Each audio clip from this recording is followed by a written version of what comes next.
Tila matitigil na ang Pinoy clickbaits ng isang Estonian vlogger sa Dumaguete City.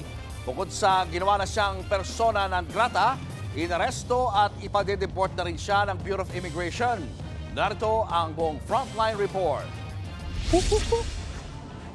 Then the guys, they look so monkish sometimes. Like so monkey face. And when they're staring at me also, it's like... Mukhang unggoy.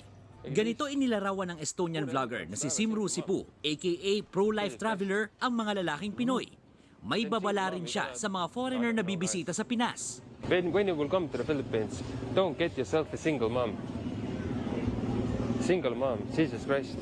It's like some Filipino banged the woman already. Pero hindi lang yan ang vlog niya na tungkol sa mga Pinoy. Halos lahat ng content ng Estonian vlogger, Pinoy clickbait. Karamihan din sa content niya kasama ang Pinay niyang asawa.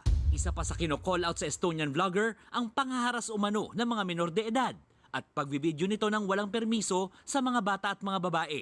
Una na siyang itinuring na persona non grata sa Negros Oriental hanggang sa inaresto na siya ng Bureau of Immigration sa kanyang nirerentahang bahay sa Dumaguete City. Kaya ang pagbablog niya tungkol sa buhay niya rito sa bansa mukhang matitigil na.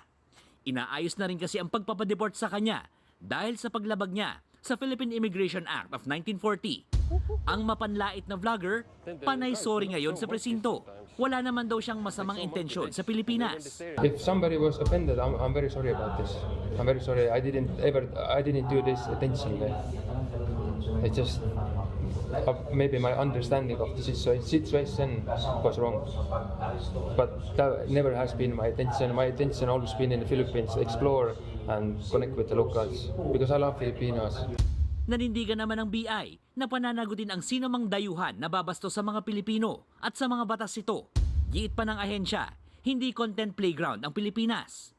Welcome naman daw ang mga turista, pero kung sino man ang mananamantala sa mga Pilipino para lang sa views, mahaharap sa pag-aresto, deportation at blacklisting.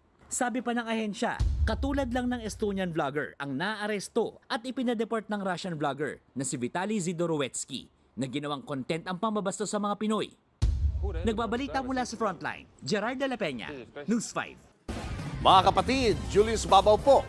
Para sa komprehensibo at makabuluhang balitaan at talakayan, mag-follow at mag-subscribe na sa social media pages ng News 5.